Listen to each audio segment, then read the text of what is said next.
the arid mountains of Durango, Mexico, there exists a place shrouded in mystery and fear. Tuitan, a village surrounded by tales that seem to have sprung from darkness itself. Its inhabitants have passed down, from generation to generation, a chilling tale. The story of the witches of Tuitan. Our history takes us back to colonial times, when the Inquisition had eyes and ears everywhere. It is said that a group of women from the village was accused of practicing forbidden rituals.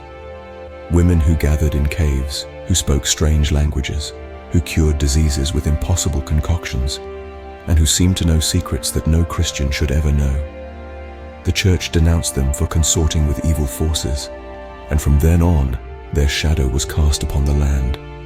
The legend insists that the witches of Tuitan did not die, that their bodies perished, but their spirits learned to wander the nights. They transformed into balls of fire, piercing through the village's dark sky. Ancient witnesses swore they saw red and orange lights dancing over the hills, approaching houses, watching, seeking victims. Elders recount that the witches had the ability to shed their skin, leaving it hanging like an old dress as they flew transformed into dark beings. Upon returning, they had to put it back on, and if someone found that skin and destroyed it, the witch was trapped between two worlds, doomed to wander eternally. There are stories of strange animals seen in the village, enormous turkeys with glowing eyes, dogs walking on two legs, women who vanished in the mist, leaving only an echo of mocking laughter. It was said that these were the forms adopted by the witches to confuse men and lose them in the wilderness.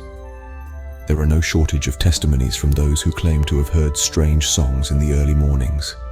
Female voices singing melodies that seem to invoke something beyond human understanding. Those who followed these voices rarely returned, and if they did, they came back in silence, as if their souls had been touched by darkness. The farmers of Tuitan believed that the witches fed on the blood of newborns. That's why, in ancient times, mothers placed open scissors under cribs or mirrors in front of doors to ward them off. It was said that witches could not bear to see their own reflection because instead of a human face, what appeared was the twisted figure of a demon. Even in our times, there are those who claim to have seen lights on the hills of Tuitan, or heard unexplainable noises in the night. The bravest speak of presences felt behind them, of feminine shadows that slip between houses, of silhouettes with long black hair that disappear when one tries to look at them directly. Historians from the state of Durango point out that the witches of Tuitan are part of a larger tradition, that of villages living alongside the supernatural.